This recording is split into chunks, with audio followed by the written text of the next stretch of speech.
So dear हम लोग जो है पढ़ रहे थे बायोलॉजी फॉर इंजीनियर्स और मॉड्यूल नंबर 6 की ओर हम लोग जो है प्रोसीड किए थे।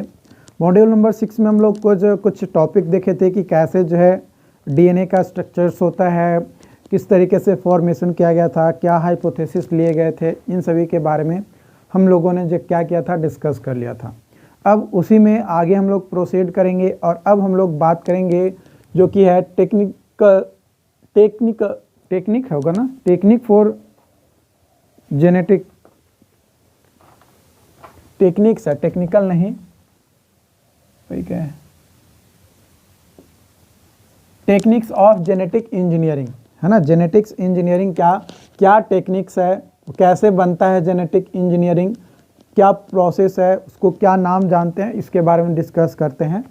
तो ये एक नया टेक्निक है जो कि जब आपका जेनेटिक मटेरियल जो था है ना, जो डीएनए था जो कि जेनेटिक मटेरियल के तौर पे उसको हम लोग जानते हैं, तो उसको जब मॉडिफाई करते हैं यानी उसको मैनिपुलेट करते हैं, कैलकुलेट करते हैं प्रॉपर तरीके से, क्योंकि वो डबल स्टैंड हेलिक्स था तो उसको एक प्रॉपर तरीके से मैनिपुलेट करते हैं, तो वो हमारा पास एक नया टेक्निक निकल कर आता है। और उस नई टेक्निक को हम लोग क्या कहते हैं, रिकॉम्बिनेंट डीएनए टेक्नोलॉजी। क्या बोलते हैं, रिकॉम्बिनेंट डीएनए टेक्नोलॉजी जो है बोलते हैं। ये जो जेनेटिक इंजीनियरिंग था ये स्टार्ट हुआ था 1993 में।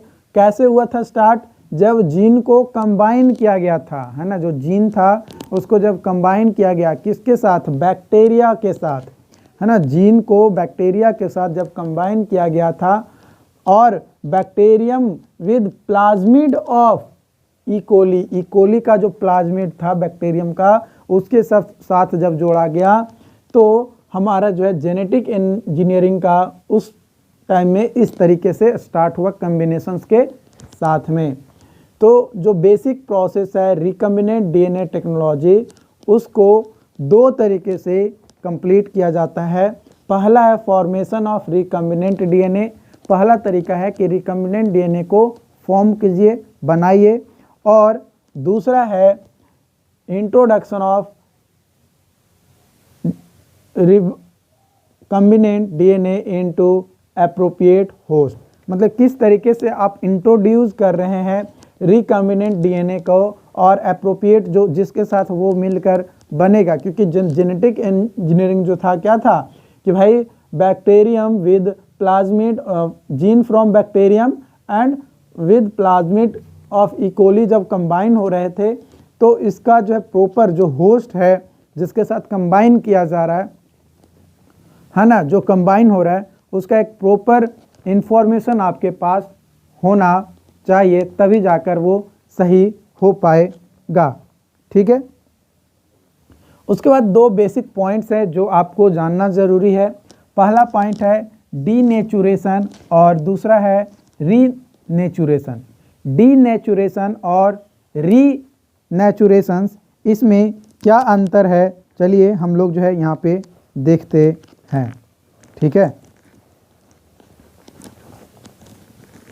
तो आपका जो है यहाँ पे जो डीनेचुरेशंस है वो सेपरेशंस होता है किसका, तो strand of DNA by breaking of hydrogen bond in heating. जब हीट देते हैं है ना, जब हम लोग हीट प्रोवाइड करते हैं तो उस कंडीशन में जो स्ट्रैंड है डीएनए का वो क्या हो जाता है, ब्रेक हो जाता है। क्या हो जाता है, ब्रेक हो जाता है, यानी टूट जाता है। और ये जो टूटता है हाइड्रोजन बॉन्ड, उसी को डीनेचुरेशन कहा जाता है। क्या कहा जाता है, डीनेचुरेशन। और रीनेचुरेशन जो है ये क्या होता है, जो कॉम्प्लीमेंट्री स्ट्रैंड होते हैं, जैसे दाल के साथ भात खाएंगे या दाल के साथ रोटी खाएंगे, तो ये क्या हुआ, कॉम्प्लीमेंट हुआ, मतलब एक के साथ एक आपको मिलेगा ही। सिर्फ आप अकेले नहीं खा सकते हैं, जैसे सिर्फ भात नहीं खा सकते हैं, सिर्फ दाल नहीं खा सकते हैं, उसके साथ कुछ कॉम्प्लीमेंट्री चाहिए। तो वही चीज़ बोल रहा है कि जब रीयूनियन होता है, यानी जब दोबारा मिलता है कोई कॉम्प्लीमेंट्री स्ट्रैंड और वो डीएनए का या जो कोड है उसका डबल हेलिक्स फॉर्म कर देता है, तो वो रीनेचुरेशंस जो है कहलाता है। उसके बाद क्या टूल्स है रिकम्बिनेंट डीएनए टेक्नोलॉजी का, तो 3 गो टूल्स है जो कि इम्पॉर्टेंट है। पहला है एंजाइम्स होना जरूरी है, दूसरा वेक्टर डीएनए और तीसरा पैसेंजर डीएनए। ये 3 जो है आपका टूल्स हैं, इक्विपमेंट के तौर पे कह सकते हैं कि जो कि रिकम्बिनेंट डीएनए टेक्नोलॉजी में यूज किए जाते हैं। सबसे पहले बात करते हैं एंजाइम। एंजाइम कई तरह के हैं, अलग अलग एंजाइम्स का अलग अलग रोल है। सबसे पहला एंजाइम है लाइसिंग एंजाइम। ये क्या करता है, इसका यूज किया जाता है इसलिए ताकि जो सेल है ना, उसको ओपन करने के लिए टू गेट डीएनए प्राप्त किया जाए, है ना, सेल को ओपन करके डीएनए प्राप्त किया जाए फॉर जेनेटिक एक्सपेरिमेंट, ताकि जेनेटिक एक्सपेरिमेंट जो है वो क्या किया जाए, कंप्लीट किया जाए। Lysosome is commonly use to dissolve the bacterium cell wall. और जो लाइसिंग एंजाइम है इसमें जनरली लाइसोसोम का प्रयोग किया जाता है। लाइसोसोम क्या है, एक एंजाइम है जिसका यूज करके इस तरीके की चीज़ें किया जाता है और इसका जो बैक्टीरियम सेल वॉल है उसको डिसॉल्व करके फिर जो है निकाला जाता है। दूसरा है क्लियरिंग एंजाइम। क्लियरिंग एंजाइम में क्या होता है, ये क्या करता है कि डीएनए का जो मॉलिक्यूल है उसको क्या कर देता है, तोड़ने का काम करता है। डीएनए के मॉलिक्यूल को क्या करता है, तोड़ने का काम करता है। तो जो क्लियरिंग एंजाइम है ये 3 तरीके के हैं, है ना। पहला है एक्सोन्यूक्लियेज, दूसरा है इंडोन्यूक्लियेज और तीसरा है रेस्ट्रिक्शन इंडोन्यूक्लियेज। ठीक है, ये 3 तरीके का क्लियरिंग एंजाइम्स होते हैं। जो एक्सोन्यूक्लियेज है इसका यूज किया जाता है जो न्यूक्लियोटाइड है, जो कि 5' या 3' एंड ऑफ डीएनए मॉलिक्यूल होता है, उसको काटने का काम करता है। इंडोन्यूक्लियेज जो है ये क्या करता है, डीएनए मॉलिक्यूल को काटने का काम करता है, लेकिन ये बीच से काटता है, अंतिम में नहीं काटेगा। अंतिम में नहीं काटेगा, सिर्फ और सिर्फ बीच में काटेगा, अंतिम में नहीं काटेगा। एंड तीसरा है रेस्ट्रिक्शन इंडोन्यूक्लियेज। ये क्या करता है, जो डीएनए डुप्लेक्स है एट अ स्पेसिफिक पॉइंट पे, मतलब एक स्पेसिफिक पॉइंट पे काटेगा, इस तरीके से काटेगा कि वो एक single standard free and project बन जाए from each fragments of DNA duplex. जो डीएनए का सेगमेंट है, मान लीजिए डीएनए डबल हेलिक्स वाला है, तो उसको इस तरीके से काटा जाता है। जो रेस्ट्रिक्शन इंडोन्यूक्लियेज है, ये एंजाइम जो है ये इस तरीके से काटता है कि वो सिंगल स्टैंडर्ड जो है डीएनए बन जाए, डबल हेलिक्स जो था वो खत्म हो जाए। ठीक है, तो इन पॉइंट्स तक आई होप कि कोई दिक्कत नहीं हुआ होगा। इसको पहले नोट कर लो, उसके बाद आगे और भी पॉइंट्स हम लोग डिस्कस करेंगे, क्योंकि एंजाइम कई सारे हैं और हर एंजाइम्स का अलग अलग यूजेस हैं। कौन सा एंजाइम किस प्रोसेस के लिए यूज किए जाते हैं वो भी हम लोग यहाँ पे डिस्कस करने वाले हैं। तो उम्मीद करते हैं कि आप जो है नोट कर लिए होंगे। अब हम लोग अगला एंजाइम बात करेंगे जो कि है सिंथेसाइजिंग एंजाइम। सिंथेसाइजिंग एंजाइम जो है ये क्या है कि ये सिंथेसाइज करता है। किस चीज़ को सिंथेसाइज करता है, तो जो डीएनए स्टैंड है उसको एक सूटेबल टेम्पलेट्स, एक सूटेबल प्लेटफॉर्म प्रोवाइड कर देता है कि भाई तुम अगर सिंगल भी हो गए हो, तुम अगर सिंगल भी हो गए हो तो भी तुम मिंगल कर सकते हो, कोई दिक्कत तुमको हम नहीं होने देंगे। तुम अकेले हो लेकिन हम तुम्हारा साथ देंगे, पीछे से, सामने से साथ नहीं देंगे, पीछे से साथ देंगे। तो वो काम करता है। तो ये 2 तरीके का सिंथेसाइजिंग एंजाइम होता है, एक होता है रिवर्स ट्रांसक्रिप्टेज और दूसरा होता है डीएनए पॉलीमरेज। जो आपका रिवर्स ट्रांसक्रिप्टेज होता है, ये पहला मानकर चलो, ये दूसरा मानकर चलो।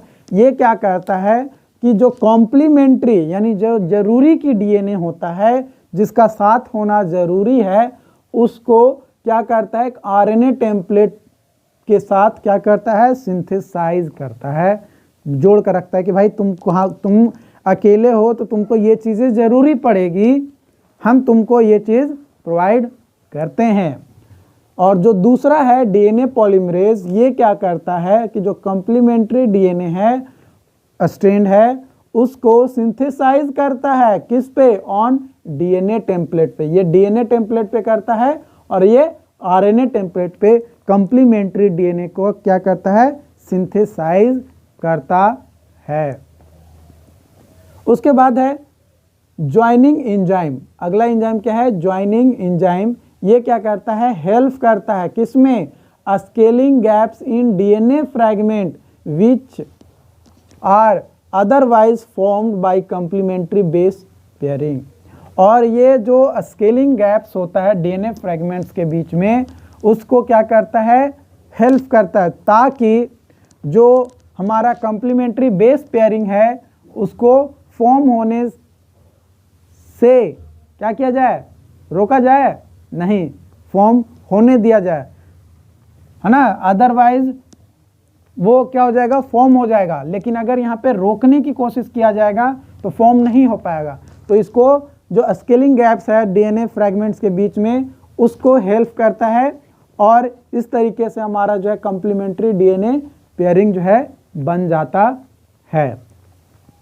जो ज्वाइंट डीएनए फ्रैगमेंट्स है वो फॉर्म कैसे होता है, फॉस्फेट डाइस्टर बॉन्ड की मदद से। फॉस्फेट डाइस्टर बॉन्ड बनता है और वहाँ पे ये जो है होता है। अल्कलीन फॉस्फेटेज जो है ये क्या करता है, जो फॉस्फेट ग्रुप होता है जो कि 5' एंड पे लीनियर सर्कुलर डीएनए में कंबाइन होता है, उसको क्या करता है, कट करने का काम करता है। तू कह रहे कहाँ जा रहा है, चल कट, भाग यहाँ से, मतलब तुम हमारे साथ नहीं रहो, तुम भागो, ठीक है। तो ये क्या करता है, भगा देता है, किसको भगा देता है, फॉस्फेट ग्रुप को, ठीक है, किसको भगा देता है, फॉस्फेट ग्रुप को। नेक्स्ट है वेक्टर डीएनए व्हीकल, यानी जो वेक्टर्स व्हीकल्स था उसके बारे में अब हम लोग बात करेंगे। तो वेक्टर व्हीकल का क्या काम होता है, इसको हम लोग जीन कैरियर भी कहते हैं। ये क्या करता है कि जो फॉरेन फ्रैगमेंट होता है डीएनए का, ठीक है, ये क्या करता है, DNA use as carrier for transferring fragments of foreign DNA into suitable host. माने फॉरेन डीएनए का जो फ्रैगमेंट्स है उसको एक सुटेबल होस्ट तक पहुंचाने का काम करता है, उसको कहते हैं व्हीकल डीएनए, या फिर इसको जीन कैरियर भी कहते हैं। ये दो तरीके का होता है, नहीं ये उसका जो है ऐसे मेनली दो तरीका हम लोग जानते हैं, एक प्लाज्मिड डीएनए और एक होता है बैक्टीरियल फेज डीएनए। लेकिन आपको कई बार artificial DNA, transposons and DNA of plant and animals virus भी देखने को मिलेगा। इसलिए मैंने पांचों टाइप्स ऑफ डीएनए को लिख दिया है, बट मेनली दो डीएनए के बारे में डिस्क्राइब करके आपको पूछेगा। तो प्लाज्मिड डीएनए क्या होता है, ये small double standard close circular symbiotic DNA molecules होता है जो कि नेचुरली आकर करता है, प्राकृतिक ही ये देता है, किसमें, बैक्टीरिया में। Outside bacteria chromosome and are regarded as extra chromosomal DNA. और आउटसाइड बैक्टीरिया क्रोमोजोम में क्या होता है, इसमें एक्स्ट्रा क्रोमोजोमल डीएनए भी देखने को मिलता है। बैक्टीरियोफेज डीएनए में क्या होता है कि ये एक वायरस होता है जो कि इन्फेक्ट करता है बैक्टीरिया को, और वहाँ पे एक डीएनए क्या होता है, इंट्रोड्यूस्ड हो जाता है into bacterial cell. Bacterial cell में क्या होता है, डीएनए का इंट्रोडक्शन हो जाता है, मतलब उसमें एक नया डीएनए जो है बनकर तैयार हो जाता है, ठीक है। फिर वो जो ये इन्फेक्टेड डीएनए होता है वायरस, वो क्या करता है, इंटीग्रेट कर देता है किसको, बैक्टीरियल क्रोमोजोम को, और ये जो वायरल डीएनए था वो मल्टीप्लाई हो जाता है किसके साथ, बैक्टीरियल क्रोमोजोम्स के साथ, और वो एज ए प्रोफेज बन जाता है। प्रोफेज उसको कहा जाता है जब फॉर्म हो जाता है उसके बाद। अब बात करते हैं पैसेंजर डीएनए। पैसेंजर डीएनए क्या होता है, ये डीएनए को ट्रांसफर करता है फ्रॉम एक ऑर्गेनिज्म टू अनदर ऑर्गेनिज्म। किसकी मदद से? वेहिकल डीएनए की मदद से एक ऑर्गेनिज्म से दूसरे ऑर्गेनिज्म में क्या करता है? डीएनए को ट्रांसफर करता है। जैसे हम लोग बोलते हैं ना, पैसेंजर ट्रेन से गया से पटना जा रहे हैं, तो पैसेंजर ट्रेन क्या है? हमें और हमारे जैसे लोगों को ढोने का काम कर रहा है। कहाँ से? तो गया से पटना तक, मतलब एक ऑर्गेनिज्म हो गया गया और दूसरा ऑर्गेनिज्म हो गया पटना। और किसकी मदद से जा रहे हैं? तो ट्रेन की मदद से जा रहे हैं। तो व्हीकल क्या हो जाएगा? ट्रेन हो जाएगा।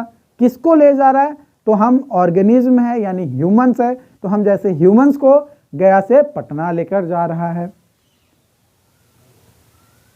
ठीक है, तो ये जो है हमारा पैसेंजर डीएनए है।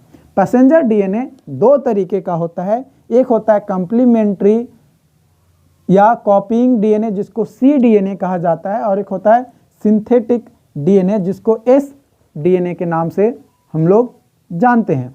तो इसको जो है नोट कीजिए, उसके बाद इसको मैं मिटाता हूं। तो अब हम लोग बात करेंगे जो टाइप्स हम लोग देखे थे डीएनए का, है ना, जो कॉम्प्लीमेंट्री डीएनए था और सिंथेटिक डीएनए था, किसका? पैसेंजर डीएनए का। तो उसका क्या है, उसको लिखा गया है कि सिंथेसाइज करता है आरएनए टेम्पलेट पे जो कॉम्प्लीमेंट्री डीएनए होता है। किसकी मदद से? तो रिवर्स ट्रांसक्रिप्टेज की मदद से, जो एंजाइम्स था उसकी मदद से, और नेसेसरी न्यूक्लियोटाइड्स। और जो सिंथेटिक डीएनए होता है ये क्या करता है? सिंथेसाइज करता है डीएनए को with the help of DNA polymers on DNA templates पे। तो ये जो है एस डीएनए और सी डीएनए के बारे में मैंने आपको बता दिया। ओके, एक नोट पॉइंट है कि जो सी डीएनए है ये ड्यूप्लेक्स को फॉर्म करता है ताकि कैसे ज्वाइन कर सके vehicle DNA for introduction into cell. Cell में इंट्रोडक्शन हो, इसलिए यहाँ पे जो है डीएनए जो है क्या करता है? ड्यूप्लेक्स फॉर्म करता है जो सी डीएनए होता है वो, क्योंकि वो कॉम्प्लीमेंट्री है। कॉम्प्लीमेंट्री का मतलब ही मैंने आपको बताया था कि अगर एक है तो उसके साथ दूसरा भी होगा, अगर एक है तो उसके साथ दूसरा भी होगा। इसलिए बात करते हैं process of recombinant DNA technology का। तो ये क्या करता है? इन्वॉल्व करता है integration of passenger DNA into vehicle DNA. जो पैसेंजर डीएनए है उसको व्हीकल डीएनए की मदद से उसको क्या किया जाता है? इंटीग्रेट किया जाता है। The passenger DNA is taken out of the cells by lysing with the suitable enzyme. Suitable enzymes का प्रयोग करके, जो कि लाइसिंग है उसका यूज करके, जो पैसेंजर डीएनए है उसको बाहर निकाल दिया जाता है। कहाँ से? सेल्स से। The DNA is isolated from other cell. और जो डीएनए बाहर निकाल लेते हैं उसको क्या करते हैं? आइसोलेट करते हैं अनदर सेल्स से। Then both passenger and vehicle DNA are cleaned. और उस तरीके से जो है दोनों को क्या करते हैं? क्लीन करते हैं by using same restriction endonuclease, है ना, कुछ इंडोन्यूक्लियस है, रिस्ट्रिक्शन इंडोन्यूक्लियस, उसकी मदद से उसको क्या करते हैं? क्लीन करते हैं, साफ करते हैं। So that they are complementary sticky end, ताकि वो कॉम्प्लीमेंट्री स्टिकी एंड जो है बना सके। और उसके बाद फिर उसको मिक्स करते हैं अंडर सुटेबल कंडीशन, एक प्रॉपर सुटेबल कंडीशन लेते हैं और उसको मिक्स करते हैं। Their complementary sticky ends pair and ends are sealed with ligase. और वो लिएज के साथ मिलकर वो सील हो जाता है, मतलब बंद हो जाता है। This process is called recombinant DNA technology लिख सकते हो, रिकॉम्बिनेंट डीएनए टेक्नोलॉजी या टेक कह सकते हो। ओके, मेथड्स की बात किया जाए तो 3 मेथड्स होते हैं, ट्रांसफॉर्मेशन, ट्रांसडक्शंस और वेक्टरलेस जीन ट्रांसफर।